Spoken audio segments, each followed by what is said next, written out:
Hello दोस्तों, आज हम करेंगे आरडब्ल्यू के दिल्ली पुलिस कांस्टेबल 29 जून को जो मॉक टेस्ट हुआ था उसका मैथ सॉल्यूशन, जो हर संडे आरडब्ल्यू पर होता है। तो दिल्ली पुलिस कांस्टेबल का 29 जून वाले मॉक टेस्ट का मैथ सॉल्यूशन करेंगे आज हम। तो question number 1, the compound interest on a certain some of money at 21% for 2 years is 9282। It's simple interest in rupees at the same rate and for the same time. यानी किसी निश्चित राशि पर 21% से 2 वर्षों के लिए चक्रवृद्धि ब्याज 9282 है। तो क्वेश्चन में रेट ऑफ इंटरेस्ट कितना है? जो हमारा रेट ऑफ इंटरेस्ट है वो है 21% और टाइम कितना है? टाइम है 2 साल यानी 2 years। टाइम हमारा 2 साल। तो 2 साल के लिए कंपाउंड इंटरेस्ट कैसे निकालेंगे? अगर हमें रेट ऑफ इंटरेस्ट पता है तो हमारे जो कंपाउंड इंटरेस्ट होगा वो होगा 21 प्लस 21 प्लस 21 इंटू 21/100। तो ये होगा हमारा 2 साल के लिए चक्रवृद्धि ब्याज। तो ये हो जाएगा 21 और 21 42 यानी 42 प्लस ये हो जाएगा 441/100।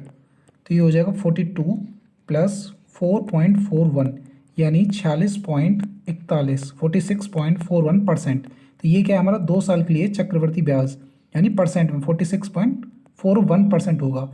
और हमें चक्रवृद्धि ब्याज दे कितना रखा है? 9282, यानी 2 साल का जो हमारा रेट ऑफ इंटरेस्ट है यानी जो हमारी चक्रवृद्धि ब्याज है वो है 46.41, जो है 9282 के बराबर।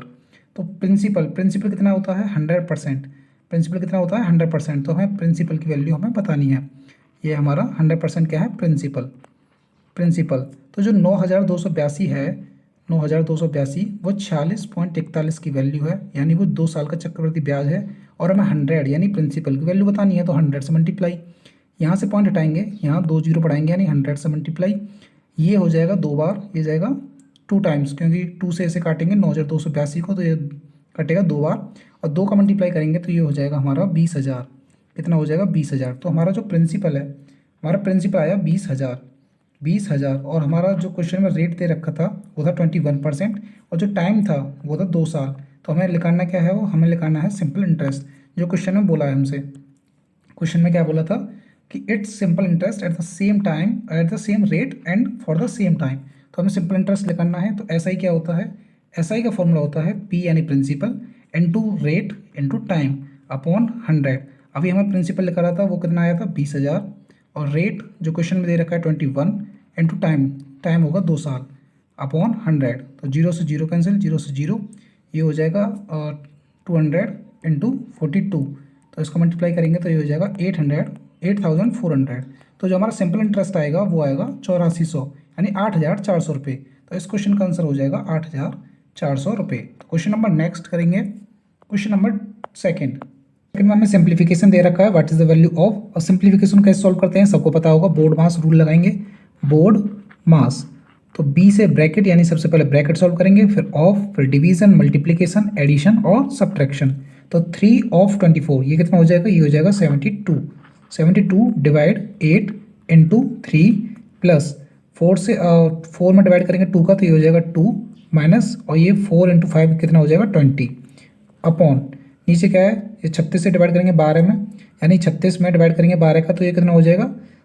3 इंटू 4 में डिवाइड करेंगे 2 का, तो ये कितना हो जाएगा? 2 प्लस 5 इंटू, और ब्रैकेट सॉल्व करेंगे 6 माइनस 4, तो ये कितना हो जाएगा? 2। तो अब से सॉल्व करेंगे 72 में डिवाइड करेंगे 8 का, तो कितना होगा? 9 इंटू 3 प्लस 2 माइनस 20, तो ये कितना हो जाएगा? -18 अपॉन 3 2 जा 6 प्लस 5 2 जा 10। अब ये कितना हो जाएगा? ये हो जाएगा 27 और प्लस और माइनस हो जाएगा -18 और ये हो जाएगा 16। तो 27 माइनस 18 कितना होगा? ये हो जाएगा 9 अपॉन 16। तो इस सिंप्लीफिकेशन का आंसर होगा 9 अपॉन 16। तो क्वेश्चन नंबर नेक्स्ट करेंगे, question number third. The remainders obtained on dividing 2 numbers by 44 are 11 and 38 respectively. If the sum of those 2 numbers is divided by 44, then the remainder obtained will be। यानी 2 संख्याओं को 44 से विभाजित करने पर प्राप्त शेषफल क्रमशः 11 और 38 है। यदि उन दोनों संख्याओं के योग को 44 से विभाजित किया जाए तो प्राप्त शेषफल क्या होगा?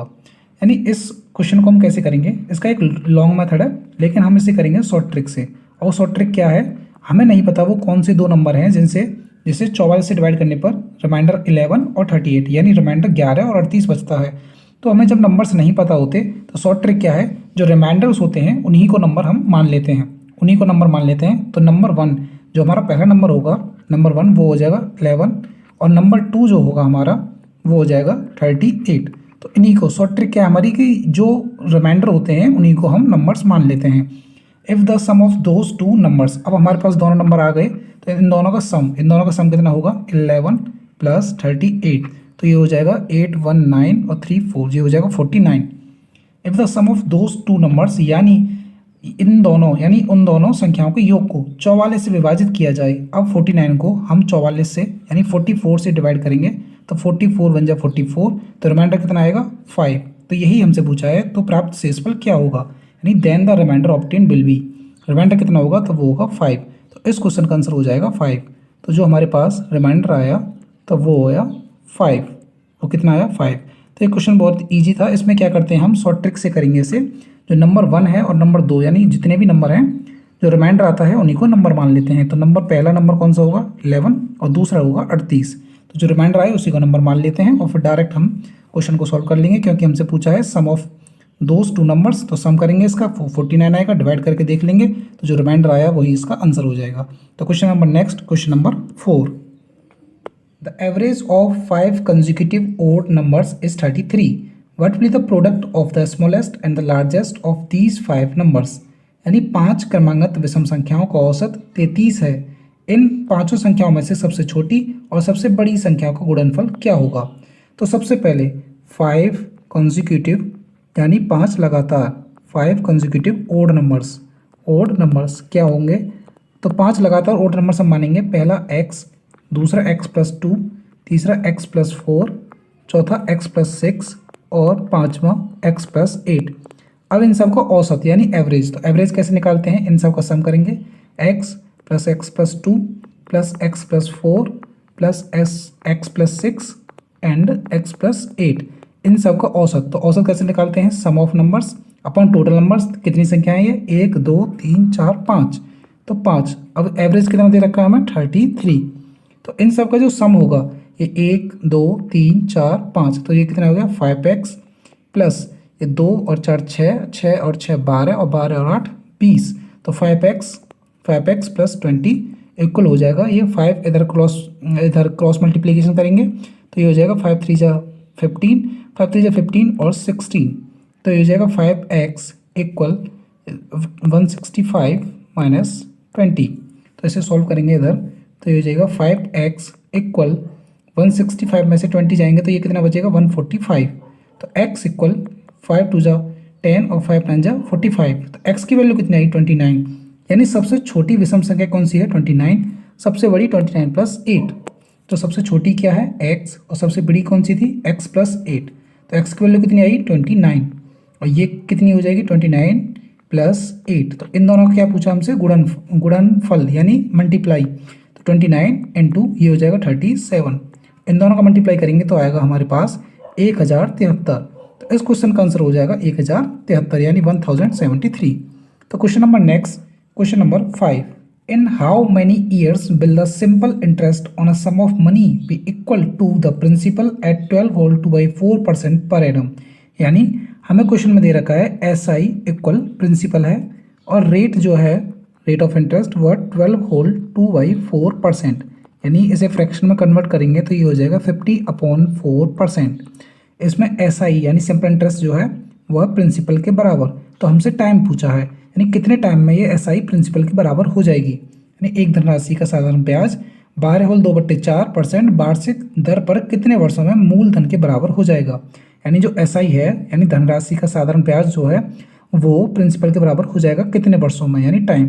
तो हम सिंपल सा फॉर्मूला लगाएंगे SI equal PRT, SI equal PRT upon 100, SI equal PRT upon 100। और SI क्या है, SI है प्रिंसिपल के बराबर, तो यहाँ रख देंगे P equal P into rate कितना है 50/4, 50/4 और नीचे तो 100 है ही, इंटू टाइम हमसे पूछा है तो P से P कैंसिल, 50 से ये कटेगा 2 बार, तो T कितना हो जाएगा, तो T हो जाएगा 8 ईयर्स यानी 8 साल में 12 होल 2/4% के वार्षिक ब्याज पर जो हमारा SI है यानी सिंपल इंटरेस्ट को प्रिंसिपल के बराबर हो जाएगा। तो टाइम कितना हुआ 8 साल, तो इस क्वेश्चन का आंसर होगा 8 years. Question number next, question number 6, A A, B and C start running simultaneously from a common point. They run around a circular track of length 1200 मीटर। यानी एक सर्कुलर ट्रैक है जो है 1200 मीटर का। कितने मीटर का? 1200 मीटर। उसका जो सर्कमफ्रेंस है वो 1200 मीटर। एक कॉमन पॉइंट से वो भागना शुरू करते हैं और at speed of 2 metre per second, 4 metre per second and 6 metre per second. यानी जो ए की स्पीड है वह है 2 मीटर पर सेकंड ए की स्पीड, और बी की स्पीड है 4 metre per second, 4 metre per second, और सी की स्पीड है 6 metre per second. A and B run in the same direction. A और बी एक ही डायरेक्शन में भागते हैं, यानी ये इधर भाग रहे हैं ए और B. And while C run in opposite direction, और सी अपोजिट डायरेक्शन में भाग रहा है। यहाँ पर भाग रहा है C to the other two, यानी दोनों के अपोजिट डायरेक्शन में। After how much time will they meet for the first time. Hindi में पढ़ेंगे तो ए बी और सी एक साथ एक समान बिंदु से दौड़ना शुरू करते हैं, यानी यहाँ से दौड़ना शुरू करते हैं। ये वे 1200 मीटर लंबाई के एक वृत्ताकार ट्रैक के परिक्रम से 2 metre per second, 4 metre per second और 6 मीटर पर सेकंड की चाल से दौड़ते हैं। ये हमने उनकी स्पीड लिख ली है। ए और बी एक ही दिशा में दौड़ते हैं, जबकि सी अन्य दो के विपरीत दिशा में दौड़ते हैं। वह पहली बार कितने समय के बाद मिलेंगे? तो सबसे पहले टाइम निकालो, टाइम ए का। तो ए कितनी देर में एक चक्कर पूरा करेगा? तो डिस्टेंस कितनी है? 1200 मीटर, और स्पीड कितनी है? 2। तो ये कर देगा 600 सेकंड में एक चक्कर पूरा, 600 सेकंड। और टाइम ऑफ बी यानी बी का, तो ऐसे ही डिस्टेंस कितनी है? 1200, इसकी स्पीड कितनी है? 4, तो ये हो जाएगा 300 सेकंड, 300 सेकंड। ऐसे ही सी का, तो सी का टाइम कितना आएगा? 1200 डिस्टेंस अपॉन स्पीड, तो स्पीड कितनी है? 6, तो ये होगा 200, यानी 200 सेकंड। तो इनका टाइम कितना आया? ए का आया 600 सेकंड, बी का आया 300 और सी का आया 200। तो ये तीनों एक साथ, यानी हमसे पूछा क्या है? After how much time will they meet for the first time. तो पहली बार तीनों एक साथ कब मिलेंगे? तो 600 और 300 और 200 का एलसीएम ले लेंगे, तो वही टाइम जो होगा वो तीनों का एक साथ मिलने का होगा। तो 600, 300 और 200 का एलसीएम क्या आएगा? तो वो आएगा 600। तो 600 किस में? सेकेंड में, तो 600 सेकेंड। अब हमें ऑप्शन में जो दे रखा था वो मिनट में दे रखा था, तो मिनट में कन्वर्ट करने के लिए 60 से डिवाइड कर देंगे, तो ये हो जाएगा 10 मिनट, यानी 10 मिनट बाद तीनों पहली बार एक साथ मिलेंगे। तो इस क्वेश्चन का आंसर जो होगा वो होगा 10 मिनट। इस क्वेश्चन का करेक्ट आंसर क्या होगा? 10 मिनट। तो 600, 300, 200 को बस एलसीएम निकालना था मैं टाइम निकालने के बाद। तो question number next, question number 7। Question number 7, in what ratio should sugar costing 60 पर kg be mixed with sugar costing 42 पर kg so that a profit of 12% can be made by selling the mixed sugar at the price of 56 per kg। तो इस question को कैसे करेंगे हम? Simple सा है, मिक्सचर एंड एलिगेशन मेथड से। मिक्सचर एंड एलिगेशन मेथड से। तो सिंपल सा क्वेश्चन है, एक ही मेथड इसका सबसे बढ़िया होगा, मिक्सचर एंड एलिगेशन। तो मिक्सचर एंड एलिगेशन कैसे करेंगे? तो in what ratio should sugar costing 60 पर kg, तो 60 लिखेंगे हम यहाँ, 60 पर kg। मिक्स्ड किसके साथ मिक्स कर रहे हैं? शुगर कॉस्टिंग 42 पर kg, तो ये 42 पर kg के साथ। So that a profit of 12% can be made by selling the mixed sugar at 56 per kg। अब ये क्या है? सीपी। सीपी कैसे है? क्योंकि यहाँ लिख रहा है कॉस्टिंग 60 पर kg, यानी 60 रुपये किलो हमने चीनी खरीदी है, यानी कॉस्टिंग उसकी वैल्यू कितनी है? 60 रुपये, और मिक्स करनी है 42 रुपये पर किलोग्राम चीनी के साथ। लेकिन जो यहाँ है जो 56 प्रति किलोग्राम, वो 12% प्रॉफिट के साथ है, वो 100%, यानी वो सीपी की वैल्यू नहीं है। और यहाँ तीनों वैल्यू जो होती हैं जो यहाँ लिखी जाएगी वही सीपी होगी, यानी 100% की वैल्यू होगी। तो अगर हमने कोई चीज़ 100 रुपये में खरीदी और 112 में बेची तो हमें होगा 12% का प्रॉफिट। तो 112, तो जो क्वेश्चन में बोला है 12% का प्रॉफिट, सॉरी क्वेश्चन में जो बोला है हमसे 12% का प्रॉफिट, तो कब होगा? जब 100 रुपये में कोई चीज़ खरीदेंगे और 112 में बेचेंगे। तो हमने जो बेचनी है वो है 56 प्रति किलोग्राम। बेचनी कितने में है? 56। बेचनी कितने में है? 56 प्रति किलोग्राम। तो जो 56 है वो 112 की वैल्यू है, लेकिन हमें चाहिए सीपी यानी 100 की वैल्यू। तो 56 से कटेगा 2 बार और 2 से कटेगा 50 बार, तो वो कितना होगा? 50 पर किलोग्राम, यानी 50 रुपये प्रति किलोग्राम। तो इसे यहाँ लिखेंगे 50 रुपये प्रति किलोग्राम। अब इसका निकालेंगे डायरेक्ट रेशियो, तो ये कितना होगा? 50 में से 42 घटाएंगे तो 8, और 60 में से 50 घटाएंगे तो 10। 2 से ये दोनों कट जाएंगे तो 2 4 जा 8, 2 5 जा 10। तो जो रेशियो आएगा, जैसे 56 पर kg बेचने पर जो हमें 12% का प्रॉफिट होगा, तो वो रेशियो होगा 4:5 का। तो इस क्वेश्चन का आंसर हो जाएगा 4:5। तो question number next, question number 8, the ratio of persons income and expenditure is 8:5। यानी एक व्यक्ति की आय और व्यय का अनुपात 8:5 है। तो इनकम क्या होती है? इनकम होती है हमारी एक्सपेंडिचर। इनकम क्या होती है? Expenditure plus saving. इनकम क्या होती है? Expenditure plus saving. तो उसका रेशियो कितना है? इनकम हम मान लेते हैं वो है 800। 800 जीरो जीरो क्यों लगाई है? क्योंकि सॉल्यूशन करने में आसानी हो। तो 800, एक्सपेंडिचर है 500, तो सेविंग्स कितने होंगे उसके? सेविंग्स होंगे 300। इनकम और एक्सपेंडिचर रेशियो कितना था? 8:5, यानी जीरो से जीरो काट देंगे तो 8:5 ही होगा। हमने बस जीरो जीरो से लिए लगाए हैं क्योंकि सॉल्यूशन करने में आसानी होगी। If his income increase by 25%, यानी उसकी आय में 25% की वृद्धि होती है। उसकी आय में 25% की वृद्धि होगी। 25% तो कितनी वृद्धि होगी? 200 रुपये, क्योंकि 800 का 25% कितना होता है? 800 का 25%, तो 25/100। तो जीरो जीरो, जीरो से जीरो कैंसिल, 25×200, तो कितने रुपए की वृद्धि होगी? 200 रुपये की। अब उसके बाद and his expenditure increase by 28%, और ये एक्सपेंडिचर जो है वो कितना बढ़ा? 28%। तो 500 का 28% कितना होगा? 140। 500 का 28%, देखो अभी निकालते हैं हम। 500 का 28%, तो 28%, यानी जीरो से जीरो कैंसिल हो जाएंगे, तो 28 पंजे कितने होते हैं? 140। तो एक्सपेंडिचर कितना बढ़ा? एक्सपेंडिचर बढ़ा 140। अब इनकम बढ़ी 200, एक्सपेंडिचर बढ़ा 140, तो सेविंग्स कितनी बड़ी होंगी? क्योंकि इनकम क्या होती है? Expenditure plus saving. तो सेविंग्स बड़ी होंगी हमारी 60। कितने रुपये? 60 रुपये। तो 60 रुपये बढ़ा है कितने पे? सेविंग्स कितने थे? 300।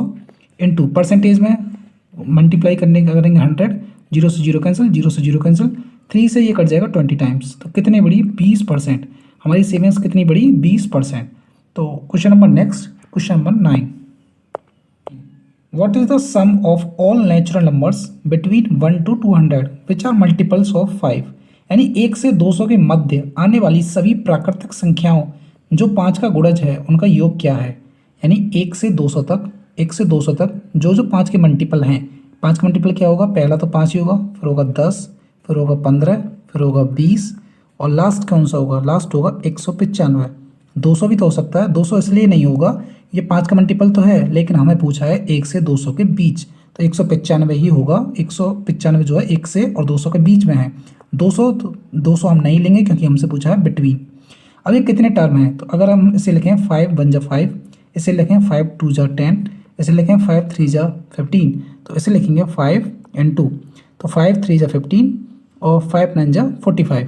तो पहला टर्म में क्या है? 1, दूसरे टर्म में 2, तीसरे टर्म में 3, तो ये कौन सा टर्म होगा? तो ये होगा 39 टर्म। तो ये टोटल कितने हो गए हमारे? तो ये हो गए 39, यानी कितने वैल्यू, कितने मल्टीपल हैं हमारे? 39।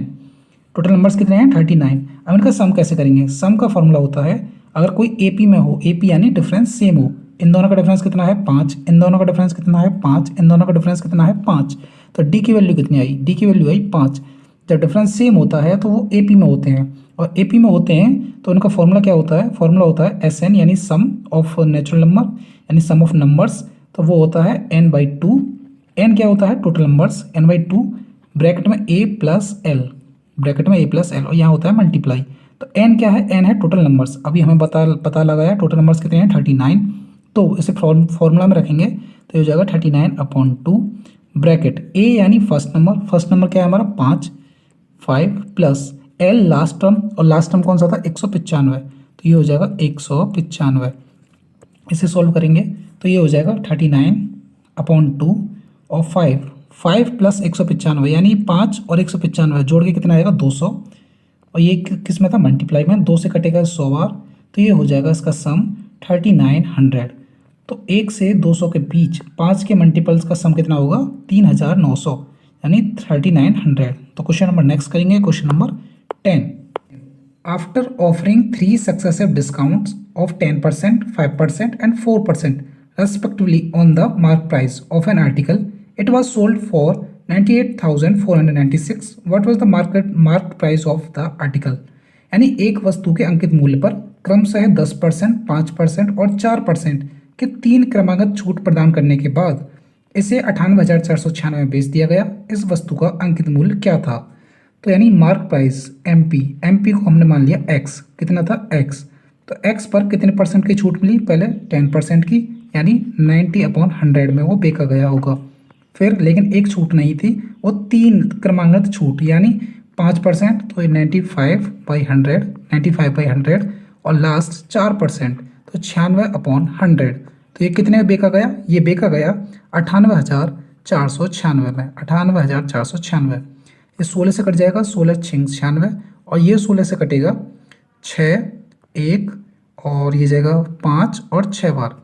अब ये 2 से कट जाएगा 3 बार, और 2 से कट जाएगा ये 50 बार। उसके बाद ये हो जाएगा x इंटू 0 से 0 कैंसिल, तो ये हो जाएगा 9/10 इंटू 95/100, और ये हो जाएगा 3 इंटू 50, 3 इंटू 50 इक्वल ये हो जाएगा 6156।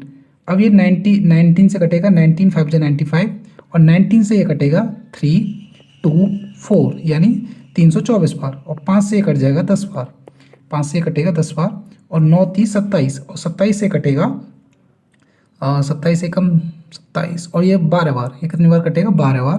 तो x की वैल्यू जो आएगी वो आएगी 12, और ये 10 100 और ये 10 ये मल्टीप्लाई में पहुंचेंगे, तो ये हो जाएगा 10 इंटू 100 इंटू 100।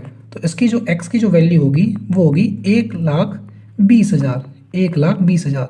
4 जीरो तो 1 2 3 और 4, 4 जीरो तो 1,20,000, यानी कि हमारी मार्क प्राइस कितनी थी? 1,20,000, और 3 क्रमांक छूट के बाद उसे बेचा गया 98,496 में।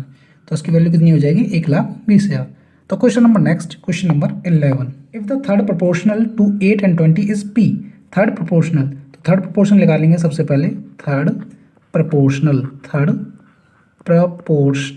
किसका? 8 और 20 का। तो 8 और 20 का, 8 को अगर हम a मान लें और 20 को हम b मान लें, तो जो थर्ड प्रोपोर्शनल होता है यानी c, वो होता है b² a। थर्ड प्रोपोर्शनल का फॉर्मूला क्या होता है? b² a। तो 20 इंटू 20 a यानी 8। तो 8 से इसे काटेंगे तो 4 से काटेंगे 2 बार, और 4 से 5 बार, और 2 से ये कटेगा 10 बार। तो 10 इंटू 5 हो जाएगा 50, यानी थर्ड प्रोपोर्शनल जो है 8 और 20 का वो है 50। और क्वेश्चन में दे रखा है p, तो p की वैल्यू कितनी होगी? p की वैल्यू होगी 50। उसके बाद and the fourth proportional to 3 5 and 24, यानी 3 5 और 24 का फोर्थ प्रोपोर्शनल q है। तो फोर्थ प्रोपोर्शनल का फॉर्मूला क्या होता है? Fourth proportional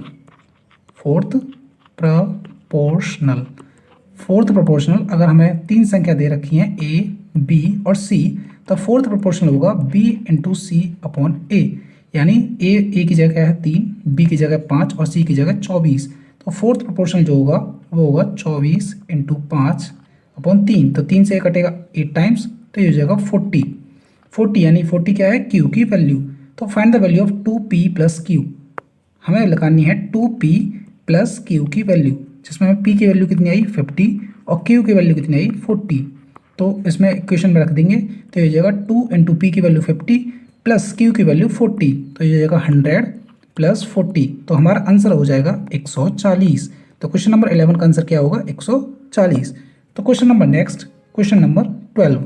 A shopkeeper misweighs an item as 930 gram instead of 1 kilogram and sells it at its purchase price. Find his profit percentage on selling 50 kilogram of the item.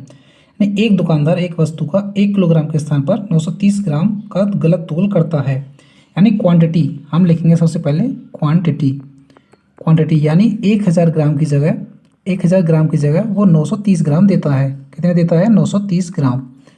930 ग्राम। तो जो price होगा, price क्या होगा कि 930 रुपये की चीज़ को वो 1000 रुपये में बेच रहा है। इस कॉन्सेप्ट को मैं अभी समझाता हूँ आपको। जो क्वांटिटी होती है, वो हमेशा रेसिप्रोकल होती है प्राइस के। यानी अगर कोई क्वेश्चन में आता है कि 1000 ग्राम की जगह वो 850 ग्राम देता है, कोई भी चीज़ हो सकती है। 1000 ग्राम यानी कोई भी दाल हो या कुछ भी हो, तो 1000 ग्राम की जगह वो 850 ग्राम ही दे रहा है गलत तोल करके। जो प्राइस होगा वो होगा कि 850 रुपये की चीज़ को वो 1000 रुपये में बेच रहा है। जो चीज़ वो देता है वो राइट साइड में लिखी जाती है, यानी 1000 ग्राम की जगह कितना दे रहा है? 850। लेकिन प्राइस में उल्टा हो जाता है कि 850 रुपये की चीज़ को वो 1000 रुपये में बेच रहा है। ऐसे ही हमने यहाँ किया है कि 1000 ग्राम की जगह कितना दे रहा है? 930 ग्राम। जितना वो देता है वो यहाँ राइट साइड में लिखा जाता है, यानी 1000 ग्राम की जगह कितना दे रहा है? 930 ग्राम। अब प्राइस जो होता है वो होता है क्वांटिटी का अपोजिट, यानी 930 रुपये की चीज़ को वो 1000 रुपये में बेच रहा है, यानी ये होगी CP और ये हो जाता है SP। इन 930 रुपये की चीज़ को कितने में बेच रहा है? 1000 रुपये में।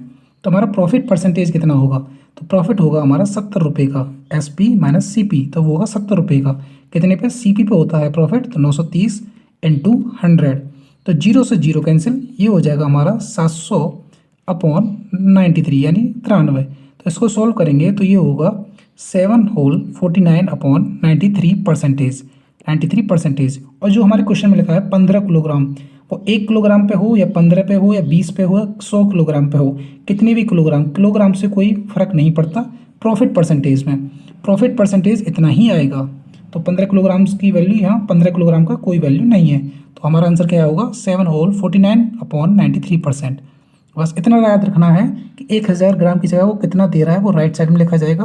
और क्वांटिटी ये होती है क्वांटिटी, यानी 1000 ग्राम की जगह वो 930 ग्राम दे रहा है, और प्राइस उसका उल्टा होता है। और हम प्राइस पे तो प्रॉफिट परसेंटेज निकालेंगे, तो 930 रुपये की चीज़ को वो 1000 रुपये में बेच रहा है।